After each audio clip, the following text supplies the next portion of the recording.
සුබ දවසක් ඔගොල්ලෝ හැම දෙනෙකුටම. ඉතින් අද මම ආවේ ගිරා ස්ටෝරි නවකතා channel එකේ පැයට 5000යි කතාවේ 11 වෙනි කොටස අරගෙන. හැමදාම කියනවා වගේ මේ කතාව බලන්න කැමති අයට බලන්න පුළුවන්, අහන්න කැමති අයට අහන්නත් පුළුවන්. ඉස්සෙල්ලම අපි යමු මේ කතාවේ මේ කොටස් 10ම සාරාංශය වෙත. ඊළඟට අපි යමු අපේ අලුත් කතාවට. මෙතෙක් කතාව. විවාහයෙන් පසු අනුරාධපුර ප්‍රදේශයේ සිට ශ්වේතා කොළඹට පැමිණි අතර ශ්වේතාගේ සැමියා වූ ප්‍රදීප් මේ වන විට පිට රටක සේවය කරයි. ඔහු එම රටක කාන්තාවක් සමග ප්‍රේමයෙන් වෙලී සිටින අතර ශ්වේතාට සහ දරුවාට යුතුයකම් පැහැර ඇත. පසුව කුඩා නිවසක් කුලියටගත් ඈ කීර්ති මුදලාලිගේ තාඩන පීඩන හමුවේ පාරෙහි තැඹිලි විකුණයි. ව්‍යාපාරික කාන්තාවක් හඳුනාගත් පසු ඇය මාර්ගයේ නිලියක් වීමට ශ්වේතා ආසාවෙන් සිටී. එම කාන්තාව ඇයව රවටා හෝටලයකට රැගෙන යන අතර කීර්ති මුදලාලිට ශ්වේතාව කොටු වෙයි. මේ සියල්ල පිටුපස ඇත්තේ ඔහු බව ශ්වේතා දැනගනී. පසුව ශ්වේතාව අපයෝජනය කරන අතර ඇය අතට මුදල් ලබා දී කීර්ති මුදලාලි පිටවයයි. පසුව ශ්වේතා පාරේ පයින් ඇවිද යන අතර ත්‍රිවිල් රථයකට ගොඩ වෙයි. එහිදී ශ්වේතාට සිහිය නොමැති වන අතර රියදුරා ඇයට වතුර ලබා දෙනයින් ඇය නැවත පියවි සිහියට පැමිණේ. මේ අතර කීර්ති මුදලාලි හා කමනි අතරද සම්බන්ධතාවයක් පවතින අතර ශ්වේතාව හෝටලයට රැගෙන විත් ඇත්තේ ඇය විසිනි. ශ්වේතාගේ ජංගම දුරකථනය ඇය නැග ගිය ත්‍රිවිල් රථයේ මගහැරී යන අතර එම ජංගම දුරකථනය ත්‍රිවිල් රථයේ රියදුරා නොහොත් විපුලට හමු වෙයි. අද එතෙන් සිට කතාව. විපුල ශ්වේතාගේ දුරකථනය රැගෙන ශ්වේතා හමුවීමට ගියේ. ඔහු එහි යන විටත් ශ්වේතා පුරුදු පරිදි තම තැඹිලි තොගය විකුණීමට පටන්ගෙන ඇත. ඔහු දුටු විගස ශ්වේතා සිනහවකින් මුව සරසා ගත්තාය. අයියේ මේ පැත්තේ හයර් එකක් ආවද? නෑ. හයර් එකකට ගිය නෝන කෙනෙකුගේ ෆෝන් එකක් මේ වාහනේ තිබිලා දෙන්න ආවේ. එය ඇසූ ශ්වේතාගේ මුවෙහි රැඳී තිබූ සිනහව තව තවත් වැඩි විය. කීර්ති වැනි වංචාකාරයෙන් සිටින ලොව තුල විපුල වැනි අවංක මිනිසුන් සිටින බව ඇයට තේරුම් ගියාය. මෙන්න ඔයාගේ ෆෝන් එක. මේක මට හම්බුනේ ඊයේ වාහනේ සීට් එක අස්සට ගිහින් තියෙද්දි. ලොකු උදව්වක් අයිය කළේ. ශ්වේතා ඔහුට ස්තුති කළාය. එහෙනම් මම ගිහින් එන්නම් මිස්. ඉන්න අයියේ තැඹිලි ගෙඩියක් බොමු. එපා නංගි. මේ උදේම සෙම ඇවිස්සලා තිබුණා. විපුල කීවේ බොරුවකි. මන්ද ඇය ඊතා දුකසේ විකුණන තැඹිලි ගෙඩියක් තමා බිවහොත් ඒට ශ්වේතා මුදල් නොගන්නා බව විපුල හොඳාකාරවම දන්නා නිසාය.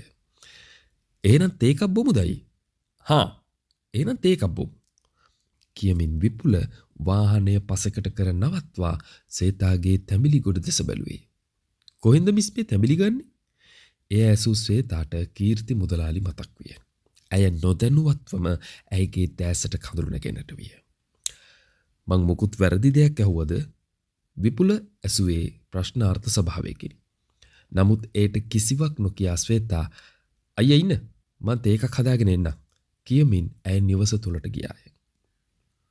ඇය නැවතත් තේකක් සමග විපුල අසලට පැමිණෙද්දී තැඹිලි බීමට පැමිණි යමෙකුට විපුල තැඹිලි ගෙඩියක් කපා ඔහු බොනතෙක් අදිටන්ගේ හිස අතගාමින් ඔහුගේ වාහනේ යතුරු පෙන්වමින් අදිටන් සමග යමක් කතා කරමින් සිටියේය. මහත්තයා මේක පළලෝනිද? විපුල තැඹිලි බීමට පැමිණි පුද්ගලයාගෙන් ඇසුවේය. හා ඔහු එය එක පාරින් පලා ඔහුට දී ශ්වේතා දෙස සිනහවකින් හැරිනි. අයියට තැඹිලි කපන්නත් උනා නේද? කියමින් ශ්වේතා තේ එක ඔහුට දිගු කළාය. ඒක නම් මොකද්ද? කියමින් විපුල තේක අතට ගත්තේ. එය සැබෑම රසවත් තේකකි. මදකට තමාට පවුලක් ඇති බව ඔහුට හැඟිනි. තැඹිලි ටික රත් වෙනවනේ අවුවට කොළ ටිකකින් වැහුවා නම් හරි. කියමින් විපුල පාර අයිනේ වූ ගසකින් කොළ කඩාගෙන આવුත් තැඹිලි යන්තමට වැසෙන සේදමීය. මේ අතර කීර්ති මුදලාලිගේ තැඹිලි ලොරිය එතනට පැමිණ බරාස් යන හඬ නංවමින් එතන නතර කළ අතර එයින් කීර්ති මුදලාලි බිමට බැස්සා නොව පැන්නාය. නෝනා මොකද වෙන්නේ? තැඹිලි ටිකක් ගමුද?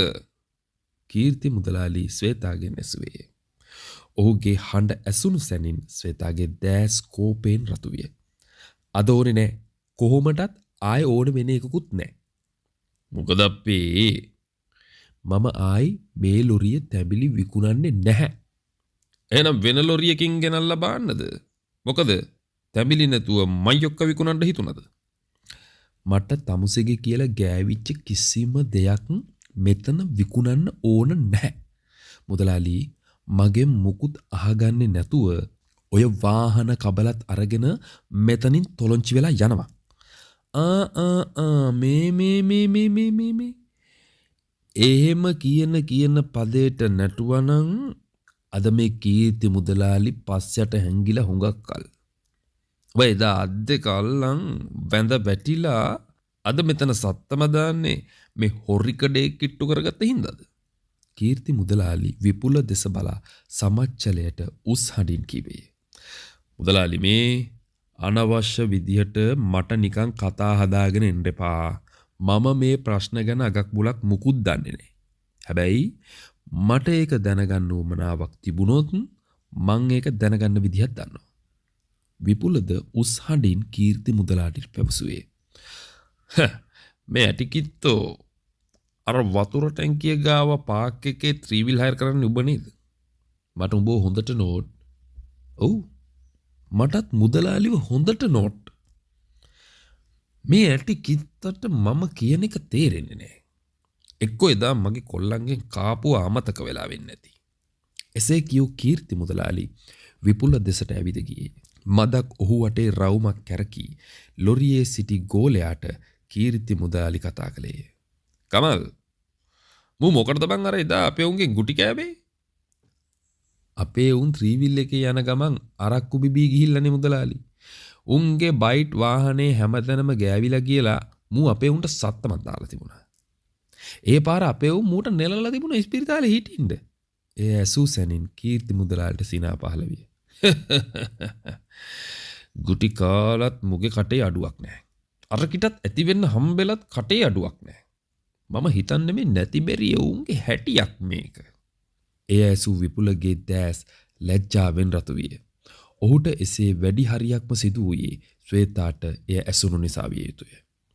මේ මුදලාලි මම පොලිසිය මෙතනට එක්කෙන්න කලින් කරුණා කරලා යන්න මෙතන තව ප්‍රශ්න වැඩි නොකර. ශ්වේතා කීර්ති මුදලාලිට නැවත වරක් කීවාය. ඔබ මෙතනට පොලිසිය එක්කෙන්න? මෙන්න බලපන්. මේකි මෙතනට පොලිසිය ගෙන්නන්නලු හදන්නේ. අපි දැන් බය වෙලා මෙතනින් යන්න ඕනේද? කීර්ති මුදලාලි සිනහ වෙමින් තම ගෝලයන් දෙස බලා සාක්කුවේ සිගරට් පැකට් එකක් ගෙන එයින් එකක් දල්වා ගත්තේය. බල වගේ අවලමේ යන ගෑනුන්ව පොලිසිය රෑ මසට හොයනවා. මට පුළුවන් ඕනනම් උන්ගේ කෑමට උඹව ගිහින් දෙන්න. දැන් ඔබ හිතන් ඉන්නේ පොලිසිය මෙතනට ඇවිල්ලා මට දෙකක් ඇනලා කුදලන් යයි කියලාද? යකෝ උම්මාව කරේ තියන් පොලිසිය වට එක්කයි. මොකද්ද කීර්ති උඹ කිව්වේ? අවලම් කියමින් ශ්වේතා තැඹිලි කපන මන්නේන් කීර්ති මුදලාලිට ෂණිකවම පහරක් එල්ල කළේය. එය දෑතින් අල්ලා නොගත්තේ නම් කීර්ති මුදලාලිගේ හිස දෙපළු වීම සහතික වන්නට තිබිනි. නමුත් එයට ඔහුගේ මාපට ඇඟිල්ල කැපී වෙන් වී ගියේය. සියල්ලෝම වික්ෂිප්ත වී කර කියා ගැනීමට දෙයක් නොමැතිව බලා සිටියෝය. ඉක්මනට හොස්පිටල් එකට යම. මේ වැටුණු ඇඟිලි කෑල්ලත් ඉක්මනට අහිඳ ගනි. හිටපන් සේතා මම මේක බලා ගන්නම්. රුධිරය ගලන අත කීර්ති මුදලාලි අනිත් අතින් තදකොට අල්ලා තම පිරිසට කෑගැසුවාය.